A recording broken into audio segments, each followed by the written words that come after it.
Hello and welcome. Today is Sunday, the 17th day of September 2017. Welcome. My name is Derek. Let's go over some more crypto charts. Anything you do will be your own risk and your own reward. And the pattern I'm showing you is, I think, relatively obvious. It's that of a head and shoulders pattern. And this would represent the left shoulder. This long period in here would represent the head, and this most recent move would represent the right shoulder. The pattern is complete when it reaches the support neckline, which is just barely above where it is now. And it reached that point a few days ago and has been staying around that area with extreme light volatility ever since. And a lot of it, just not even talking about that pattern in itself, stems back to the August failed rally situation. After a severe decline, price action managed to hold amongst this correctionary phase for a while. Okay, so it's either going to have a nice move up or a nice move down. Oh, nice move up. Okay, how you doing? Okay, you're telling me that you're going to revert the trend. Step one was flatten the band. That was done very well. Step two, establish resistance. Again, very well. And here's that correctionary phase. It didn't correct too well.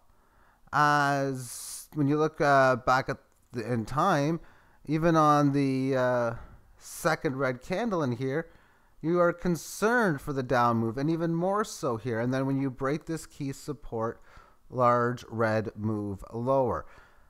And when you're talking about a head and shoulders pattern decline, you would be talking about significant moves lower. 50%, I would have to think, would be a part of the likelihood of how big a fall could be on such. And of course, that's if it happens. Not just because there's a head and shoulders pattern doesn't mean the market is going to go down. The Dow Jones, I'm going to bring that one up just now quickly, had such a few years ago, and it didn't go down, and a lot of people talked about it. And this goes back to the summer of 2009, after it was lifting off from the 6,000 bottom, where it had left shoulder, head, and right shoulder. And then, just like Ethereum Classic's doing right now, had a bunch of low volatility resisting the neckline. What resulted after this was the start of what has been the bull market for this entire decade, pretty much, because it hasn't went down since. It's over 20,000. It was over 9,000 in just a couple of weeks after this point. But let's go back to the cryptos. And here's Ethereum on the daily time frame, and there's really not much to say. I mean, it's hanging in by a thread. I think that's why it might be important to state this, but it has tested this support level for quite some time, and it has definitely not stopped anywhere near this pattern of making lower highs. So the buyers are not coming in, but with the exception of this flash crash in here, the sellers aren't bringing it down below this 68, 69, whatever this handle is. Let's move on to the next chart. ARK is next, and is it ready for another leg higher? Question mark insert. As it's high or well extended, going from 15,000 to 120. Heck, that doesn't mean it's over yet, as long as there's people willing to buy at these prices like there was here, then it most certainly could move higher. But as it leaves the 18 average in often cases at key points, we can see here it was a successful spot to pick up on a gain, breaking this resistance out past the 18 average as well. And we'll see how well it does breaking. And there's two levels. If it breaks right now, how well does it, or if it's below this point, you know what, oftentimes you can expect that it's going to break here. But what ideally works well is if things like this happen where it congests for several periods and it can leave the 18 average as it's leaving resistance. So this is like a perfect situation, like was the case back here. Let's move on to the next one. Litecoin on the daily, like all the other ones, not having much volatility over the last couple of days after this extreme move in which occurred. We can see a turn flip over within the 18 average, indicating a change in trend. And it's basically been a sideways move as there's been major support amongst this 10 handle, as it had a lot in here, good gain, and it only came down here once for a short period of time. Didn't break this high, and you know what? That's not a big deal. As long as it stays within this the 10 range, it is definitely most certainly neutral. And there's the risk always with like any of these codes, if not all of them, is when they can have some big nasty falls. If this level, which could easily be tested again, which would create like another head and shoulders, triple top, however you want to figure that.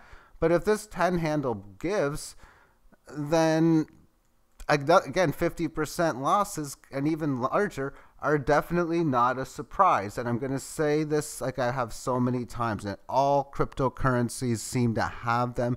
Bitcoin, not as much. But when these things go, do they ever go? And when they're ready to do so. And that's why when you have moves like this, unless you know something fundamentally and you're such a genius at it, I mean, these things could go for a long period of time. So when you're sitting in here, I mean, it's not like, oh my goodness, we're definitely going to be topping and going down for multiple months. That's tough to know simply by looking at the chart, because you know these things have the potential. And of course, seeing this high, if it was to get over 20, I mean, it wouldn't be a surprise to get to the 30 handle, as there's a lot of wild moves within these cryptos. And the point of it all, at least for me with like so many of my holdings, it's just you hold them, you can find ways of day trading them, which of course I do, but you're obviously looking for the big gains where you can then day trade them on the way up, which is so easy, a lot easier to do. That's the best way of putting it. And then of course areas where you can profit take out of positions and then wait for the next play. Let's move on to the next chart. Next up is EDG, that of Edgeless, and this is something I'm profit taking right now. And as I've been stating, when these things are ready to go, they just go. Okay, so you leave from this bottom of about 13, this congestion area range of the 14-15s, and you do better than double the gain. How you doing? Already past this resistance. So haven't sold everything that I've had, but yeah, I got less coins of such that I did on September the 10th, September the 9th, because markets go up and then they go back down. So when I sell here, and I did sell here, I'm going to be looking to buy it back somewhere in here. That's my strategy, and that's going to continue on. Oh, I sell in the 40s. Well, now I might look to buy that back at 30. That's the strategy that I use. Let's move on to the next chart. And that would be Einsteinium EMC2.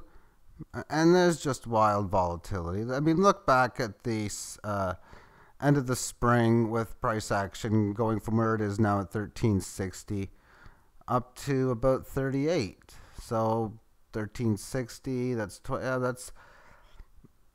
about 3 times almost. That's pretty good. And look how fast it goes from like 3,800 instantly within the day and congesting for several days at around 25. And you know what? Oftentimes, this is something that's very, very common after a big move that's going to eventually roll over. Is you have some sort of attempt at the previous high, usually making a lower one, with this being the case. Sometimes making a matching one, and if it's a matching one, it's usually going to be a pierce below, and then it would roll over, which typical by the book, it's what it's done. When this key level of support got taken down, notice the big moves that come into play, and then of course you rally up to the band, sell off. It's been going sideways for a while, and now it's making a statement that it wants to revert the trend, because it barely got over the 18 average here. And you could definitely make the same case here with these pierces. But after this move in here, after making like an outside double day, so this 2 periods of decent volatility after a whole bunch of nothing, making the lower low. Failed move, fast move is the talk in here. Congesting for several days within the 18 average of highs as it was newly rising, and now it's breaking free from such. So now it's making the attempt, the statement to revert the trend. And in situations within the such, I'll oftentimes be looking for some sort of correction to happen. Price back down to where it came from is definitely one of the big ones. And especially if it coincides with meeting the 18 average. That's generally a spot where I say if you're a good fisherman or fisherwoman, and that's like where you fish for, like, okay, a bottom, get the cheapest price possible, because just so many times that's what markets do. It's almost as if stating that if you bought in here and you wanted to fish for a top, well, where did it come from in here? Okay, well, how did your sell orders do in here? That's exactly the point that I'm trying to get across. I would say let's move on to the next code market, because I'm going to have to look at the short term, but we'll take a look at the short term, then go on to the next code. And on the 2-hour time frame, we can see during the September, from the whole start of this chart up to about the 12th, how it was just hanging in there within this 18 average and plunk. Failed move, fast move in the opposite direction. And of course, when these things are ready to go, it's like I state, elevator up. Boom. Boom. And I've heard this over and over back in the past with the gold and silver markets, and definitely with the stock markets, that it'll grind its way higher, take the stairs up. But when it goes down, it's going to go down a lot faster, meaning that the amount of losses you usually get over whatever period of time were gains of 5 or 4 times larger. And it's the opposite here.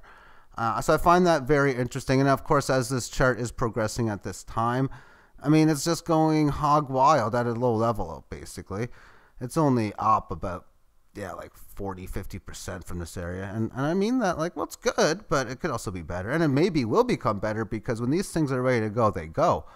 You come up to this point, like this red candle, and it's already correcting it to the upside. So another example is in a spot like here, where it was on its way up, you've asked me, is this a good selling point? Oh, yeah, it is. How about now? It's definitely nowhere near as good as it used to be. And how about before, about buying there? No. How about now? Well, you know what? Definitely short term. I could quickly do like a 5-minute time frame, 1-minute time frame, and then move to the next chart, which I'll do. And on the 5, my idea, or my thinking as a trader would be, I would definitely not buy at this point. It's extended very well for 4 periods, leaving this 18 average, as it's now approaching a previous high, and it's not too far away from such. I would rather buy on 2 different scenarios instead. I'd like to see maybe this thing correct within the 18 average somehow and give me some sort of nice setup along the way. Or at least I'd rather, instead of buying at 1388, I'd rather buy around 1415, because at least I know if it's not going to resist this area, then I may do that. But you know what? I really don't like to buy in those spots. For me, I'm the type of person that likes to work within this 18 average and then see for decent spots. So another example would have been, say, back in here, you have this top, you come back into this band, and you can see how you come up here down to this point, and in here you're starting to see how momentum is looking good, and it's a lot easier breaking this resistance point here when it was just not too far away from this correctionary phase. If this thing just was to keep going straight up, okay, this thing goes from 1260 to say 1410. Yes, it's broke resistance, but I just don't like the pattern. That's the types of things I look at when I'm going through the trades. I think it's best to be picky in my book if to try to get the best possible long-term results in your favor. At least that's my view of trading. Let's move on to the next market. And let's look at EGC, and it's going to make it a final one. And when I look at this, This is why I say to myself, why I'm really disappointed in my overall result is because I should at September 17th be able to tell you within 20 seconds or 30 seconds, 5 to 6, 7 codes that are the most premium ones for placing your buy orders and sell orders in the strategy that I've talked about, or the codes that go up and down like no other. Because just imagine when you have spots in here and you're long, you got buy orders down here, you got sell orders up in here, and obviously they all hit. And then all the sell orders from here that you hit were easily bought back in here. And everything you bought back, well, before that big move in June occurs, you have these situations where maybe you have a sell order or two that comes in, an easy buyback. All the sell orders come in, buy it back, maybe sell a bit here and buy it back, sell a whole bunch here, and just look at the opportunities with this. I'm trying to figure the word, monstrosity, and I'm saying monstrosity because I didn't take advantage of it. But I got to get myself in order and be able to find these codes. I'm going to write it down on a piece of paper after making this video, EGC, and find the other ones that look like this. You buy when it's in the 18 average. Oh, it's in the 18 average now. There we go. Now I already have some, but I don't think I need to add more. It's a good position. Okay, regular position, but actually I will. And anyway, I just want to stop that. Because when you have these opportunities, just imagine the mathematics on it. You got, well, you can write it out on a paper or on a computer. Anyway, you have 3 sell orders here. Let's assume you go at the even number, 6, 7, and 8. Okay, so therefore, this one, and this one, you could buy back all easy in here. So there you go. You buy it back at 5. You could take more tokens. You could take some free Bitcoin or a combination of both. Because if you sold accumulation of 100 units in here and you bought 100 back, well, you get free Bitcoin. Maybe mathematically you might get 142 back or 151 or 137. Whatever that number is over 100 free tokens. And if it is, say, 140, maybe you do something like 115 or 120. This is something I like to do myself. And you get a bit more of a stake, but you know what? Profit a little bit of Bitcoin because that's what the name of the game for me is. Anyway, I got to come up with more codes like this because, quite frankly, this is just a beautiful, beautiful chart. Take care.